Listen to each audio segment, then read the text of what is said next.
Myself, Shafiqul Islam from the historical place Polashi. Hello friends, how are you? I feel you are fit and fine today. আশা করি তোমরা প্রত্যেকেই আজকে ভালো আছো।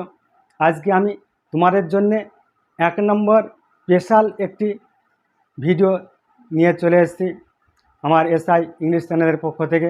আজকে তোমাদের সঙ্গে নতুন নিয়ম আলোচনা করব, যেটি তোমরা কোনো ইউটিউব চ্যানেলে পাওনি। 100% গ্যারান্টি দিচ্ছি, কারণ এটি নিয়ে কেউ আলোচনা করে না, অথচ খুবই একটি সাধারণ বিষয়। এই বিষয়টি তোমরা যদি আজ ক্লিয়ার হয়ে যাও, তাহলে তোমাদের স্পেলিং মিস্টেক কম হবে, প্লাস তার সঙ্গে সঙ্গে যে বিষয়টি আমি মেনলি হাইলাইটস করতে চলেছি তোমাদের সঙ্গে, সেটা হলো যে আমরা যখন প্রেজেন্ট কন্টিনিউয়াস টেন্স করি তখন কি হয়, আমরা কি জানি যে কাজটা বর্তমানে চলেছে সেটা প্রেজেন্ট কন্টিনিউয়াস টেন্স। এই টেন্সে মূল ভার্বের সঙ্গে কী যোগ হয়? আইএনজি যোগ হয়। তাহলে আইএনজি করারও কিন্তু নিয়ম আছে। যদি আইএনজি করার নিয়ম না জানা থাকে তাহলে কিন্তু বারবার ভুল হবে। তাহলে চলো লেটস স্টার্ট, শুরু করা যাক। আজকে তোমরা এই ভিডিওর মাধ্যমে পেতে চলেছ যে আইএনজি অর্থাৎ প্রেজেন্ট কন্টিনিউয়াস টেন্স করার নিয়মটা কী।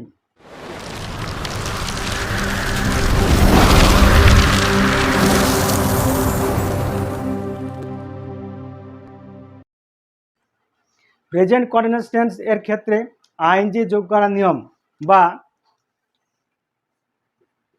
পিপি প্রেজেন্ট পার্টিসিপল তৈরি করার নিয়ম, এই নিয়মটা আজকে তোমাদেরকে একদম এত সুন্দর ক্লিয়ার করে দেবো যে তোমরা কল্পনা করতে পারবে না। তাহলে তোমরা আমার সঙ্গে শেষ পর্যন্ত থাকো। তবে আরেকটা কথা মাথায় রাখবে, তোমরা অবশ্যই লাইক কমেন্ট শেয়ার করতে ভুলবে না এবং বেশি বেশি সাবস্ক্রাইব করবে, তাহলে নতুন নতুন ভিডিও আরও সুন্দর সুন্দর তোমরা কিন্তু পাবে। এটা আমি 100% তোমাদেরকে গ্যারান্টি দিচ্ছি।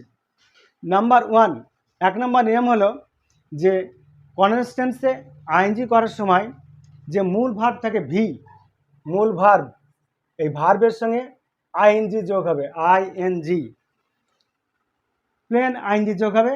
এখানে কিন্তু কোনো পরিবর্তন করতে হচ্ছে না। যেমন as for example I can say, উদাহরণস্বরূপ আমি বলতে পারি যে প্লে, প্লে মানে হলো খেলা করা, প্লে PLAY, তাহলে এখানে কী হবে? শুধুমাত্র PLAYING, শুধুমাত্র আমরা আইএনজি যোগ করব। তাহলে প্লে থেকে প্লেইং কিন্তু অলরেডি হয়ে গেল।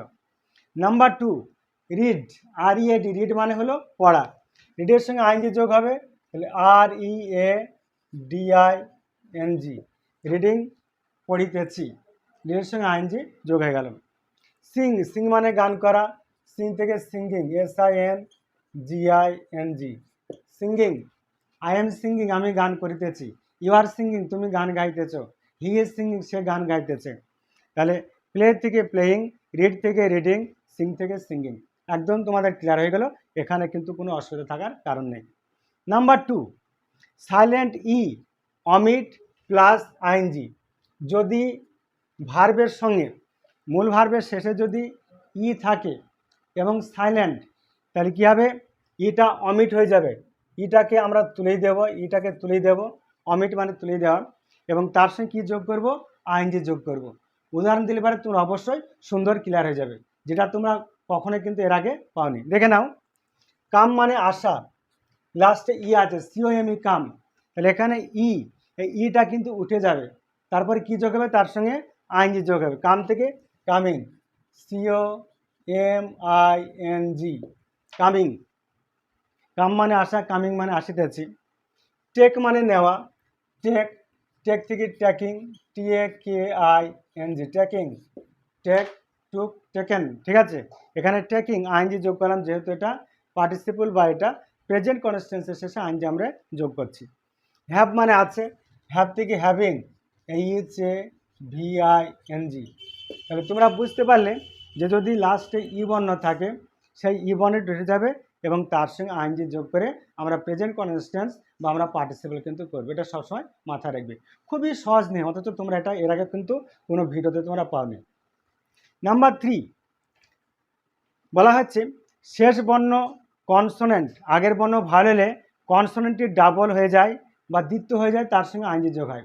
দেখা গেল যে প্ল্যান, PLAN, শেষ বর্ণ ই, এটা হলো কনসোনেন্ট, তার আগের বর্ণ এটা হলো ভাওয়েল। যদি শেষ বর্ণ কনসোনেন্ট হয় আর তার আগের বর্ণ যদি ভাওয়েল হয়, তাহলে কী হবে? শেষ বর্ণ কনসোনেন্টটি দ্বিতীয়বার ডাবল দুবার হয়ে যাবে এবং তার সঙ্গে তারপরে আইনজি যোগ করতে হবে। এটা না জানলে তোমরা অবশ্যই লিখতে পারতে না, বারবার ভুল করতে। তাই তোমরা আজ কিন্তু সুন্দরভাবে এটা শিখে যাও। তাহলে প্ল্যান থেকে হবে PLANN হয়ে গেল ING, প্ল্যানিং PLANNING। কারণ আমরা যখন কোনো কাজ করি, কোথাও বেড়াতে যাওয়ার পরিকল্পনা করি এবং কোনো কিছু করি, পরীক্ষার প্রশ্নে সব কিছু কিন্তু প্ল্যান করে আগাইতে হয়। তাই প্ল্যানিং করে আমরা আগাই, তাই সেটা হলো প্ল্যানিং। যেমন সরকার যখন কোনো কাজ নাই, পঞ্চবার্ষিকী পরিকল্পনায় 5 বছর, 10 বছর, 15 বছর এটা প্ল্যান করে এবং সেই মতো কিন্তু আগায়। তাই প্ল্যানিং পরিকল্পনা। রান মানে দৌড়ানো, রান থেকে রানিং, RUNNING।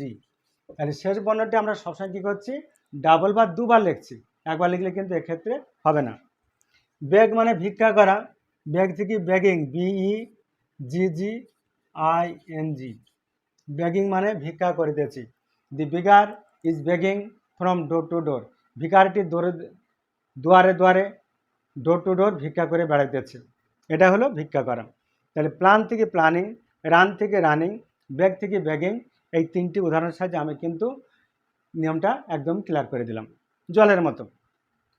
নাম্বার 4, এখানে 4 নম্বর নিয়মটা এবার দেখা যাক। এখানে বলা হচ্ছে যদি লাস্টে আই থাকে তাহলে অমিট উঠে যাবে এবং তার সঙ্গে কী হবে, ওয়াই যোগ হবে, প্লাস তার সঙ্গে কী হবে, আইএনজি যোগ হবে।